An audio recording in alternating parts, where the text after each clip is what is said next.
In the cold dark between stars, the human ship drifted, its metal skin torn by enemy fire. Its engines dead, its lights flickering like a dying breath inside the command deck. Lily sat alone, her back against a broken console. Her hands shaking not from fear but from exhaustion. She had not slept in 3 days. Not since the battle over Ceres Station, when the Virith Armada appeared like a storm of black glass and silence. Lily was not a soldier. She had been a communications officer, just 20, 2 years old, with soft brown hair and eyes that used to smile before the war. She wore a uniform 2 sizes too big, now stained with oil and dried blood. Her boots were cracked and her fingers raw from pulling wires and patching systems that should have been dead long ago, but she kept them alive because giving up meant dying, and she was not ready to die. Not yet. Outside the viewport, the Virith fleet hung motionless. Thousands of ships shaped like curved blades, their surfaces smooth and dark. Reflecting no light, they had chased the last human vessels across the outer rim, burning every colony. They found no warnings, no demands, just fire and silence. Lily's ship. The Athena had been the last to escape Ceres, but only barely a lucky shot. From a dying gunner had blown a hole in the Virith blockade long enough for her to jump to warp.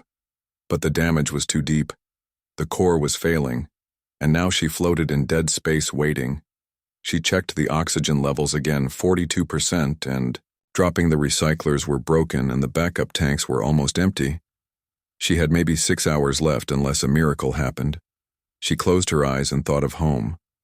Not Earth that was gone now, glassed over in the first wave, but her small town in Oregon, where she used to ride her bike down pine streets and watch fireflies in summer.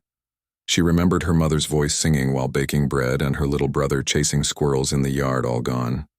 Now all Asha's soft beep broke. Her thoughts, the proximity. Alarm. Lily's eyes snapped open. She scrambled to the main screen, her heart pounding. One ship approached. Not part of the Armada. It moved differently, slower, more deliberate. It was long and slender, like a serpent made of polished obsidian with glowing lines running along its sides, pulsing with violet light. It did not fire. It did not scan it. Just came closer and stopped 100 meters from the Athena. Lily held her breath. Then a voice filled the ship, not through speakers but inside her head, clear and calm like water over stones. "We mean you no harm," she gasped and clutched her chest. The voice was not human, but it held no threat, only something like sadness. "Who are you?" she whispered. The ship's lights brightened, slightly, then dimmed in rhythm like breathing. "We are the Virith," the voice said. "And I am their queen." Lily's blood ran cold. The queen, the one who ordered the burning of Mars, the one who erased the Jupiter habitats, the monster behind the war. "Why are you here?" she asked, her voice shaking. To see the last one, Lily looked around the empty deck. She was alone, truly alone. "I am not the last," she said. "There are others out there, survivors." "There are none," the queen replied, and her thought carried a weight. That made Lily's chest ache. "Our scouts have searched every system, every hideout. You are the final signal we have detected." Lily wanted to argue, but she knew it might be true.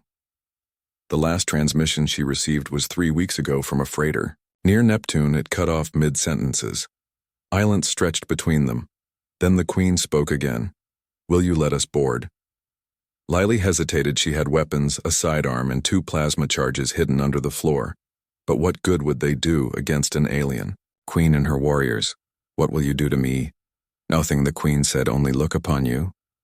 Lily took a deep breath and pressed the manual override for the airlock to it.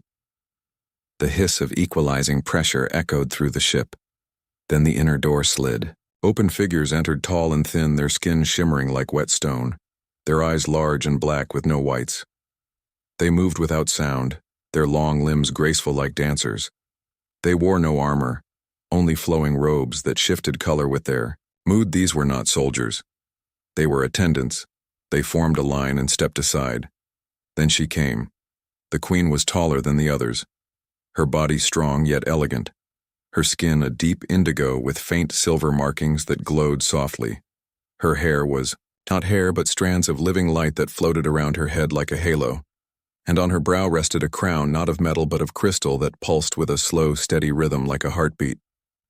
She stopped 10 feet from Lily and studied her with Eyes that held galaxies. You are small. The Queen thought so are ants, Lily said. But they survive. Ripple passed through the attendants. Not laughter, but something close to surprise. The Queen tilted her head. You speak with fire. Even now, I have nothing left to lose, Lily said.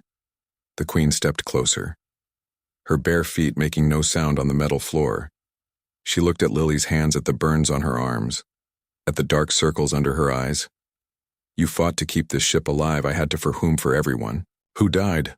Lily said. If I stop, then they really are gone. The Queen was silent for a long moment. Then she turned to her attendants and made a small gesture with her hand. They bowed and left the room, leaving only the two of them. Why did you come here? Lily asked. If you just wanted to see the last human you could have watched from your ship. Because seeing is not enough. The Queen replied. I needed to stand before you to know if the stories were true. What stories? That your kind does not break even. When broken, Lily looked away toward the viewport where the distant stars seemed colder than ever. We break, the Queen, she said. Every day we break. But we keep putting ourselves back together because what else is there to do? The Queen's crown dimmed. Slightly. We were wrong, Lily turned back, frowning. About what? About you? Lily's breath caught. You destroyed us because you thought we were dangerous. We were told you carried the blight. The Queen said. A sickness that eats stars from the inside. Our seers saw it in visions. They said it lived in your blood, in your cities, in your ships. Lily shook her head. We never had it. We know that. Now the Queen said. Our deep scouts found the true source beyond the veil of the Great Rift. It is not you. It is something older, something that hides and watches and waits. Lily felt a strange mix of anger and relief. So all this death, all this loss, was for nothing. Not for nothing. The Queen said, you survived, and in surviving you proved something we did not believe possible, that life can endure even when hope is gone. Lily's eyes filled with tears, but she blinked them away. My brother was 10 when they hit New Seattle. He loved robots and chocolate milk. He never got to grow up. The Queen lowered her head. I cannot bring him back. No, Lily said. But you can stop this. You can help the ones who are still out there. There are none. The Queen repeated gently, but then her eyes flicked to the corridor behind Lily. Wait, Lily turned. A small figure stood there, barefoot in a white sleep gown. Her blonde hair messy, her blue eyes wide with fear. Lily rushed to her and knelt. What are you doing awake? The cryopod? Alarm went off, Maya whispered. I got scared. Lily hugged her tight. Maya was the daughter of Ambassador Carter, the last human diplomat. She had been placed in emergency stasis during the series evacuation. Lily had forgotten about her in the chaos. The Queen watched them, her expression unreadable. You hit a child. I tried to protect her, Lily said. The Queen stepped forward, slowly. Lily hesitated, then nodded. The Queen knelt before Mia just as she had before Lily. What is your name?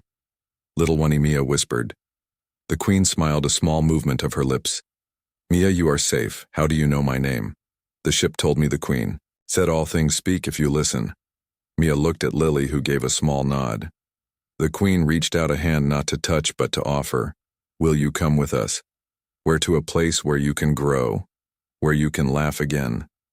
Lily stood holding Mia's hand. Why are you doing this?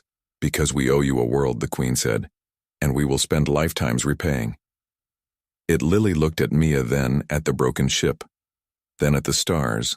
What about Earth? It will bloom again. The Queen said, we will plant trees in your cities and fill your rivers with clean water. It will take time, but we will not stop. Lily felt something she had not felt in years. Hope, fragile, but real. Okay, she said. The Queen rose and turned toward the airlock.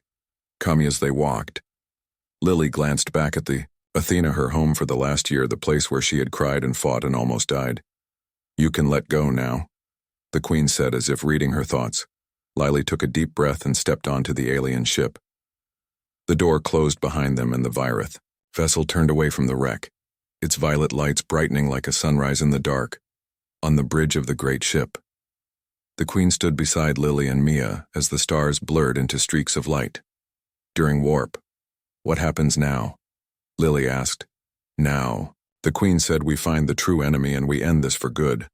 And after, the Queen said, You teach us how to be kindly looked at Mia, who was already staring in wonder at the glowing walls. Maybe we can teach each other. The Queen placed a hand on Lily's shoulder light. But warm thank you for not giving up. Lily smiled faintly. I never had a choice, but you did. The Queen said every moment you chose to live, that was your strength. Outside the ship, the galaxy stretched endless and unknown.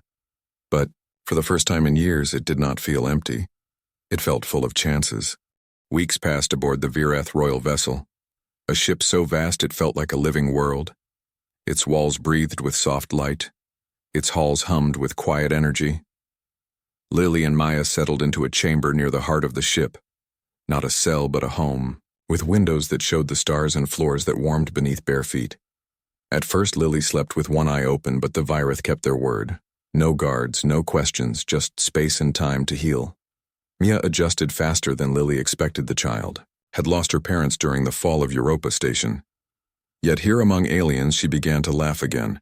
She played with light orbs that floated at her command, and learned simple Virath words from the attendants who doted on her like she was there. Own Lily watched her with a mix of relief and guilt.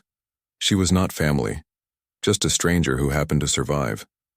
But Mia clung to her like a sister, and Lily found herself stepping into the role without thinking.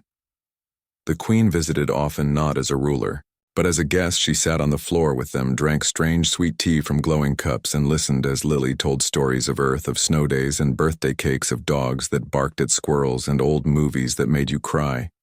The Queen never interrupted. She just absorbed every word, her dark eyes soft with something like longing. One evening, as the ship drifted near the edge of known space, the Queen asked a question that changed everything. Will you help us find the blight? Lily looked up from mending a tear in Mia's gown. I'm not a fighter. You do not need to fight, the Queen said. We need your eyes, your mind. Humans see patterns. We miss you. Notice small things. A broken signal. A strange echo in the void. Things our machines ignore. Lily thought of her old job, scanning comms for enemy chatter, listening for whispers in the noise. What would I do? Ride with us, the Queen said, as we search the outer dark. You will watch the data streams. You will tell us when something feels wrong, and if we find it, then we stop it together. Lily glanced at Mia, who was drawing pictures on the wall with light pens. What about her? She stays here, the Queen said, safe in the inner sanctum. Our best minds will protect her. Lily hesitated.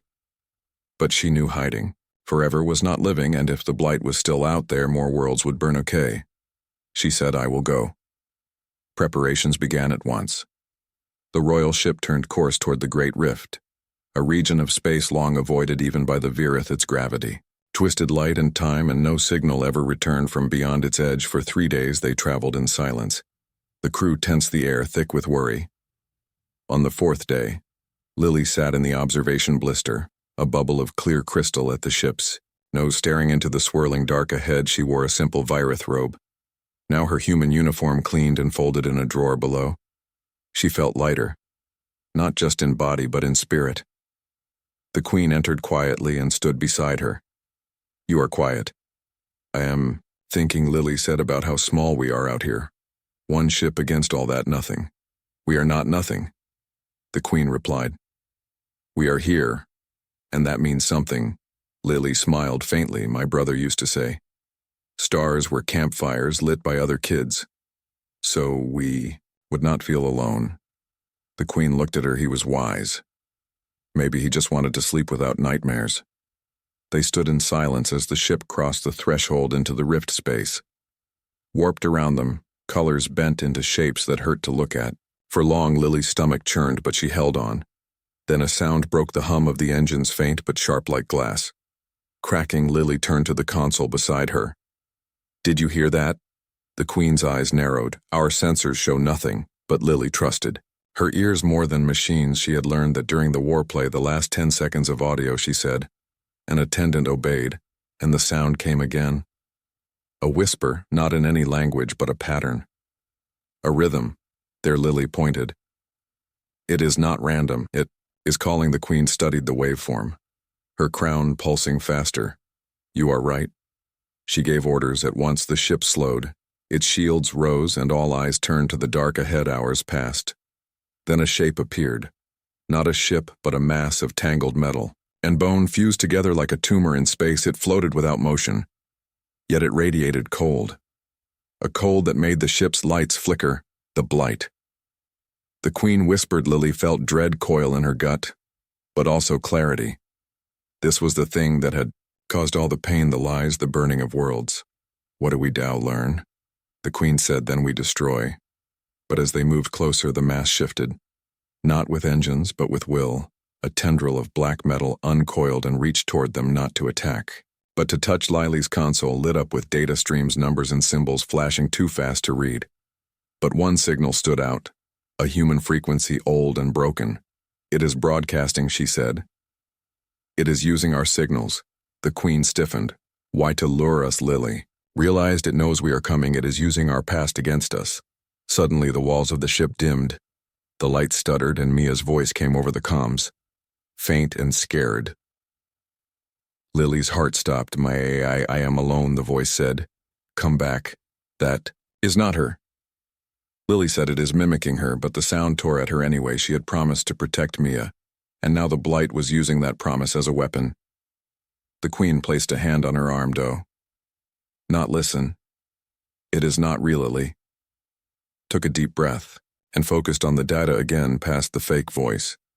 Past the fear, she saw a pattern in the blight's energy, a weak point near its core. There, she said, if we hit that with a focused pulse, it might disrupt it. The Queen nodded and gave the order. Virith. Weapons charged not with plasma but with harmonic resonance, a sound so pure it could shatter stone. The ship fired. The blight screamed, not in sound but in feeling. A wave of despair rolled through the vessel. Lily fell to her knees, tears streaming down her face, memories flashing of her brother's last message, of her mother's empty house, of all the people she could not save.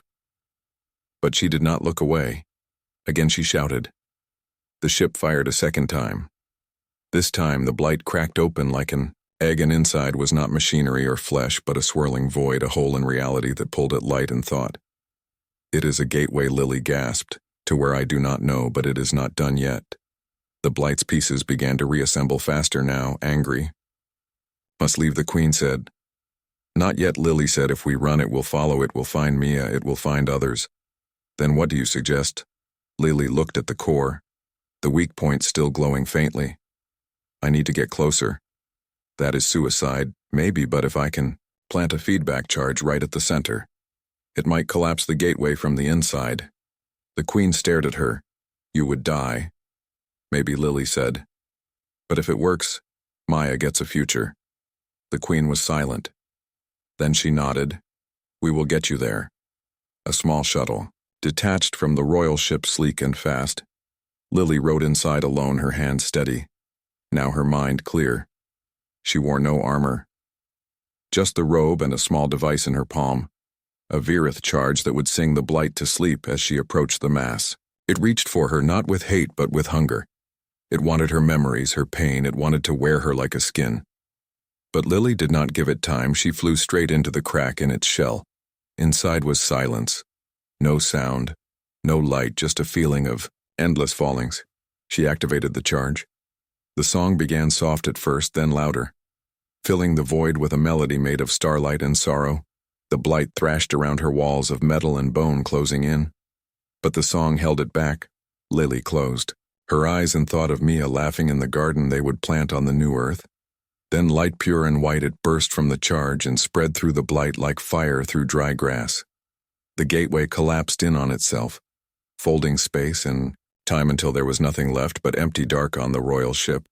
The Queen watched the sensors go still. Lily was gone, but so was the blight back on the ship. Mia ran to the observation blister, her small face pressed to the glass. Where is she? The Queen knelt beside her. She went to make the stars safe for us, for everyone. Miles away in the quiet dark, a single pod drifted, ejected in the final second before the blast inside. Lily floated unconscious, her body bruised, her breath shallow but alive. The Virith had not told her about the escape pod. They had built it in secret, hoping against hope. The pod's systems blinked to life and sent a signal not of distress but of return. On the royal ship, the Queen heard it, and for the first time in centuries, she smiled. She lives, Miles turned with tears in her eyes. Can we go get her, Yves? The Queen said we go home together, and as the great ship turned toward the pod, its lights bright against the endless night, the galaxy felt a little less broken, a little more whole. The war was over, but the healing had just begun. The pod drifted in silence, its outer shell scorched black, its lights flickering like a tired heartbeat inside. Lily floated in zero gravity, her eyes closed, her breathing slow but steady. She had no memory of the escape. Only flashes of light and a song that still hummed in her bones. The Virith charge had done its work. The blight was gone, but so was the shuttle. So was everything except this small shell and the thin thread of life inside it, on the royal vessel. Mia paced the observation, blister her small hands pressed to the cool glass. She had not slept since Lily vanished. She refused meals and spoke only in whispers, asking the same question over and over. Is she coming back? The Queen watched her from the doorway, her heart heavy, not just with worry but with guilt. She had sent Lily into the dark knowing it might be forever, and though the blight was destroyed, the cost felt too high. But then a signal came, weak but clear, a pulse of energy from deep in the rift zone. She lives, the Queen said aloud. Mia turned eyes wide. Really? The Queen knelt and took her hands. Yes, and we are going to bring her home. The ship turned without delay, its great engines humming to life, violet light flaring along its hull as it cut through warped space toward the signal. The journey took hours, but to Maya it felt like years. She sat by the comms panel, refusing to move until Lily's voice came through. When the rescue team opened the pod, they found Lily curled in a ball, shivering but alive. Her skin pale, her lips cracked, but her eyes opened the moment they touched Hermia. She whispered, "I am here," Mia said, climbing into the pod and wrapping her arms around her as best she could. The medics moved carefully, lifting Lily onto a floating stretcher, their hands gentle, their faces full of respect. They had seen what she did. They knew she had faced the end of all things and walked away back aboard the ship. Lily was given a room near Maya's, not for safety, but for closeness. She slept for 2 full days, waking only to drink water or squeeze Maya's hand when the girl sat beside Heron. The 3rd day she sat up. The Queen entered carrying a tray of warm broth and soft bread. "You look better," Lily smiled weakly. "I feel like I was run over by a freighter."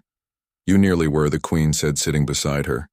They spoke quietly, the Queen telling her how the Blight's destruction had sent ripples through space, old signals returning, lost colonies blinking back to life as if waking from a long nightmare. "Earth is not lost," the Queen said. "Our scouts found survivors in the deep bunkers under the Rockies. They are few, but they lively." Lee's eyes filled with tears. "My home not gone, just waiting." In the weeks that followed, Lily grew stronger. Each day she walked the halls with Mia at her side, showing the girl how to braid hair or tell stories with shadows on the wall. The Virith watched in quiet awe. These small human things seemed so fragile yet so powerful. One morning Lily stood on the ship's main balcony, looking out at a new star system, green and blue with rings of ice and light. "This is where we start again," the Queen said. Lily turned. "Start what? A new world," the Queen said, "for humans and Virith together." "You mean a colony more than that?" "A promise," the Queen said. "We will not rule over you. We will build beside you, learn from you, protect you as you once protected each other." Lily thought of all the pain, all the loss, but also of Mia's laugh, of the way the Queen wept when she saw her without armor. "Okay," she said, "but on one condition. Namath humans choose their own path. No more orders, no more secrets." The Queen bowed her head. Agreed. Plans began at once. The royal ship sent word across the galaxy, not as a conqueror, but as a messenger. Other Virith vessels answered, some skeptical, others hopeful, but all willing to listen. For the first time in centuries, the stars felt open, not closed. Lily helped design the first settlement, not on Earth, but on a world the Virith called Alara, a planet with soft rains and wide grasslands, perfect for growing food and raising children. Maya named the main square after her brother Jake and insisted on a tree in the center, a real earth oak grown from a seed Lily had kept in her pocket. Since Ceresa's, the first buildings rose, Lily stood with the Queen watching workers. Both human and Virith lay the foundation stones side by side. "Do you think it will last?" Lily asked. The Queen looked at her. "Nothing lasts forever, but this can last long, enough to matter." Lily nodded. That is all we ever wanted. Months passed, seasons turned on Alara. The first crop sprouted. The first school opened its doors, and Mia made friends with Virith children who taught her to sing in light, and she taught them. To play tag in the rain, Lily took on a new role. Not as a soldier or officer, but as a bridge. She spoke at gatherings, helped translate not just words but feelings. She showed the Virith how humans mourn with tears and celebrate with music, and how sometimes the smallest kindness means the most own evening. As the twin moons rose over the hills, Lily walked with the queen along the riverbank. "You never told me your name," Lily said. The queen smiled. "In your tongue, it would be Starweaver," Lily repeated. "It softly Starweaver suits you and you, Lily." The queen said, "Our heartkeeper," Lily laughed. "I am just a girl who got lucky." "No," the queen said. "You are the one who chose to care when the universe gave you every reason not to. That is not luck, that is courage." They sat in silence, listening to the water and the distant sound of children playing. "Do you ever miss the old ways?" Lily asked. "Every day," the queen admitted. "But the old ways brought only ash. This brings life." Lily looked toward the town lights, warm and steady against the dark. "I think my brother would have liked it here." "He would," the queen said. "He would have built robots that sang and shared his chocolate milk with everyone." Lily's eyes grew wet, but she smiled. Yes, he would have. As the night deepened, they returned to the settlement, where Maya ran to meet them, holding 2 cups of warm cider. "I made it myself," she said proudly. Lily took a sip and pretended it was the best drink in the galaxy.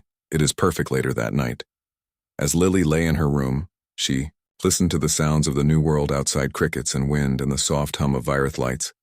She thought of all she had lost, but also of all she had gained: a sister, a friend, a future. And for the first time in a long time, she slept without dreams of fire. Years later, when Alara was a thriving city with schools and markets and gardens full of earth flowers, Lily stood on the same balcony where she once watched a new world begin. Now it was full of life, children of all kinds running through streets named after old earth towns and Virith constellations. Maya stood beside her, now a young woman with her mother's eyes and Lily's stubborn hope too. "You ever wonder what would have happened if you had not taken off your armor that day?" Maya asked. Lily looked at her. "I think the queen saw more than my face. She saw that humans do not hide behind metal. We stand bare and broken and still choose to help." Maya nodded. "I want to be like that." "You already are." In the distance, Starweaver approached, her crown glowing softly in the sunset. "The first ship from Mars has arrived," she said. "They bring seeds and songs and stories." Lily took Maya's hand. "Then let us welcome them." And as the 3 of them walked toward the landing field, the sun set behind them, not as an end, but as a promise of tomorrow. The war was over, but the story was just beginning. The arrival of the Mars ship sent ripples through Alara, not of fear but of joy. It was the first human vessel from the inner colonies since the war, its hull patched with old metal and new hope.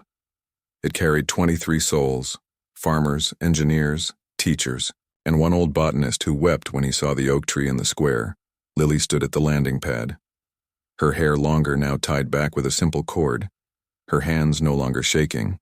She wore a tunic of blended earth cotton and Virith silk, a symbol of the world they built together. Beside her, Mia held a basket of fruit grown in Alara's soil, and Starweaver stood tall, her crown dimmed to a gentle glow out of respect. The ramp lowered slowly, and a woman stepped out, tall with sun-weathered skin and eyes that had seen too much but still held light. "My name is Claire," she said, her voice rough but warm. "We come in peace." Lily stepped forward and took her hands. "You are home." That night the whole settlement gathered in the central square. Fires burned, not for war but for warmth. Music played not from machines but from hands and hearts. Humans sang old songs, Virith hummed in harmonies that made the stars seem closer, and children danced without knowing the names of the old battle. Claire sat with Lily under the oak tree, sipping tea made from Alara. "Mint, we thought we were the last," she said. "Our bunker held for years, but the air grew thin and hope thinner. Then your signal came through, clear and strong. We sent it as soon as we could." Lily said, "We wanted you to know someone was waiting." Claire looked around at the mix of humans and Virith sharing food and stories. "I never thought I would see this." "Neither did I," Lily said. "But here we are." In the days that followed, the Mars group settled into empty homes built just for them. Greenhouses expanded to grow earth vegetables, and the first school added new lessons on survival and unity. But not all was easy. One evening, a young man from Mars named Dale confronted Lily near the river. His face, tight with anger. "You trust them too much," he said, pointing toward the Virith watchtower. "They burned our world." "I know," Lily said softly. "I lost people too. Then why stand beside them?" "Because they changed," Lily said, "and so must we. They killed millions. And they saved millions more by stopping the blight." Lily replied, "Look around, Dale. This place exists because they chose to make it right," he wanted to argue. But the sight of children playing together, one human, one Virith, chasing fireflies, gave him pause. "Maybe," he muttered and walked away. Lily knew healing would take time, but time was something they finally had. Meanwhile, Mia worked with Starweaver on a new project, a memory archive not just of human history but of shared pain and hope. They collected voices, from survivors, from Virith elders, from the Mars group. Every story recorded in light and sound, stored in a crystal library at the heart of Elaro-Onde, while sorting old data. Maya found something strange, a signal buried deep in the Mars ships. Logs not from Mars, but from beyond the outer rim, faint but repeating. She showed it to Lily. "This does not sound like static." Lily listened, her blood running cold. It was the same rhythm she heard before the blight. A whisper. Not in words, but in pattern. "It cannot be." She said, "We destroyed it. But what if we only broke one piece?" They took it to Starweaver, who studied the signal for hours, her crown pulsing with concern. "This is not the blight," she said, "but it is related, like an echo or a child." Lily felt fear rise, but also resolve. "Then we go look." "Not you," Starweaver said. "You have done enough. Someone has to the Queen, and you cannot leave Alara, not yet. It is still fragile." Starweaver looked at Mia, then back at Lily. "You are right." Small scout ship was prepared not for war but for search. Lily and Mia would go together with a Virith pilot named Kale, quiet and skilled, who had lost his own family to the Blight's lees. Before they left, Claire hugged Lily tightly. "Come back safe." "I will." Lily said. The ship launched at dawn, its engines quiet.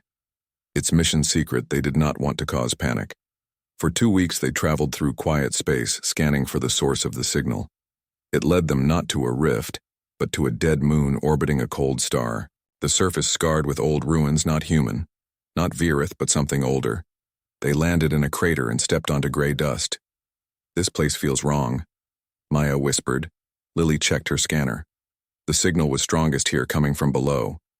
They found a hatch half buried in rock, its metal strange and smooth. Kale ran his hand over it. "This is not natural, it was made." Together they opened it and descended into darkness. The tunnel led to a chamber filled with machines pulsing with soft blue light. In the center floated a sphere no bigger than a head, its surface shifting like liquid shadow. "It is not the blight," Lily said. "It is a seed." Kale raised his scanner. "It is dormant, but learning, it listens to signals from the galaxy. If it wakes, it will become like the blight. We cannot destroy it," Lily said, "not without knowing who made it or why." "Then what do? "We watch," Lily said. "And we protect." They sealed the chamber and placed a beacon that would alert Alara if the seed stirred on the way back. Mia sat quietly. "Do you think there are more?" Lily looked out at the stars. "Maybe, but now we know how to face them. Not with fire, but with truth." When they returned, Starweaver met them at the pad. "You found it." "We did, and we left it sleeping." "Good," she said. "Some things must be watched, not killed." Life returned to its rhythm on Alara. Seasons turned. The first Alara-born child took her first steps in the square. Her name was Hope, a name chosen by both human and Virith elders. Lily stood with Starweaver, watching the little girl reach for a butterfly. "We did not fix everything," Lily said.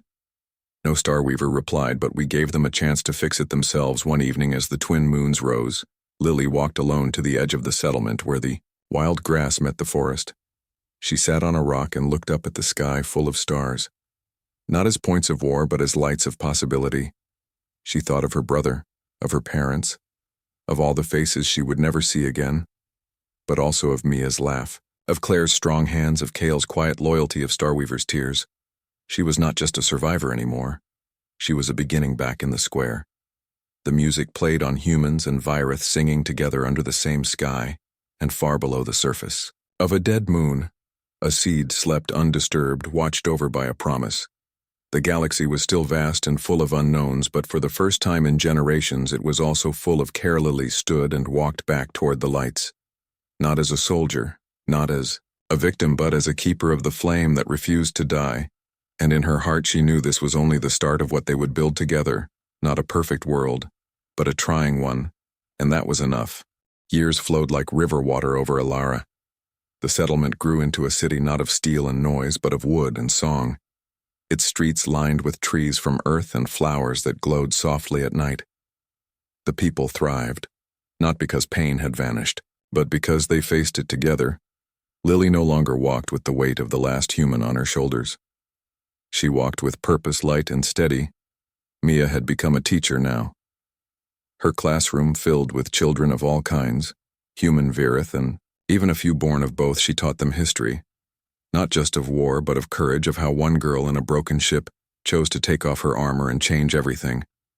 Starweaver ruled not from a throne, but from the garden where she met with farmers, builders and dreamers alike. Her crown still glowed, but softer now, like a lantern in the dusk. On spring morning, a new signal came, not from deep space, but from the edge of the solar system. Old and broken, but unmistakably human. It was a rescue beacon from the Uranus research station thought lost during the first wave. Lily stood in the comms room with Claire and Kale. Now head of Alara's Skywatch, it is weak but real. Claire said, her voice thick with emotion. They might still be alive. We have to go, Lily said. But this time not as rescuers, as Familia ship was readied. Not a war vessel, but the Wanderer, a vessel built for peace with gardens inside and windows that showed the stars without fear. Lily would lead the mission with Mia and a small team, including a young Virith medic named Nira, who had never known war-only stories. Before they left, Starweaver gave Lily a small crystal. It holds a piece of Alara's song, she said. So you never forget where home is. Lily tucked it into her pocket. He will not. The journey to Uranus took 6 weeks through quiet space. The Wanderer moved like a leaf on wind, its crew talking, sharing meals, learning each other's songs. Nira asked Mia 1,000 questions about Earth, snow, and Lily taught her how to make bread that reminded her of Oregon. When they reached the outer system, the station hung dark against the blue giant, its hull scarred, but intact. They docked carefully and stepped inside. The air was stale, but breathable lights flickered. In the distance, hello they called, silence. Then a Kaffa figure emerged from the shadows, old and thin, wrapped in layers of cloth. His eyes wide with disbelief. You are real, Lily nodded. We are. His name was Dr. Ellis, the last scientist of Uranus Station. He had survived on recycled air and hope for 12 years, believing everyone else was gone. We tried to send signals, he said, but the blight jammed everything. It is gone now, Mia said gently. He wept, then led them deeper into the station where 12 others waited, pale but alive. They had kept the station running on will alone, growing algae for food and telling stories to stay sane. On the return trip, Ellis sat with Lily, watching Alara grow larger in the viewport. I thought humanity ended in fire. He said it almost did, Lily replied. But we chose to plant seeds instead. Back on Alara, the city welcomed the Uranus survivors with open arms. Homes were prepared, meals shared, and stories exchanged. Ellis helped build a new science hall where human and Virith minds worked side by side, studying the stars not to conquer but to understand. But peace is never without testone. Evening, a scout ship returned from the outer rim, damaged and shaken its crew. Speaking of strange lights near the Andromeda, border not hostile but watching, Lily gathered the council in the garden. Starweaver, Claire, Kale, Ellis, and Maya. It could be nothing, Mia said, or it could be the next chapter. We cannot assume it is a threat, Lily said, but we cannot ignore it either. Starweaver nodded. Some observers, not soldiers. So a new mission formed, small and quiet. Lily would not go this time. She had done her part now.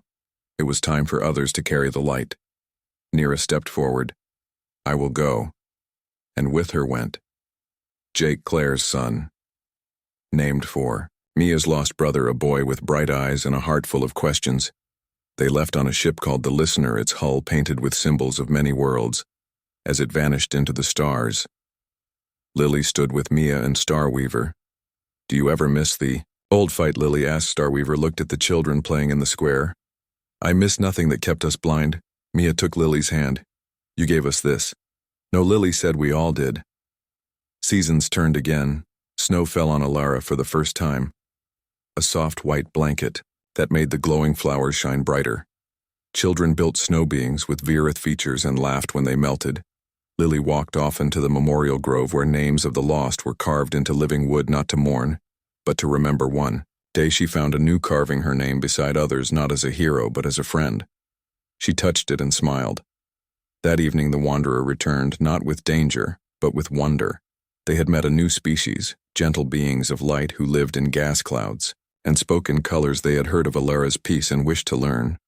The galaxy was waking up, not to war but to connection. At the welcome feast, Lily sat between Starweaver and Ellis. We built more than a city, Lily said. We built a door, and others are walking through it. Starweaver replied. Later that night, Lily stood alone on the hill where she once watched the first sunrise over Alara. Now the city sparkled below, full of voices, full of life. She thought of the girl in the broken ship who just wanted to survive. That girl would be proud. Not because the pain was gone, but because love had grown stronger than fear in her pocket. The crystal hummed softly Alara's song, a lullaby for the stars, and far beyond the edge of sight, the listener sailed, on not to fight but to listen, because the universe was not silent.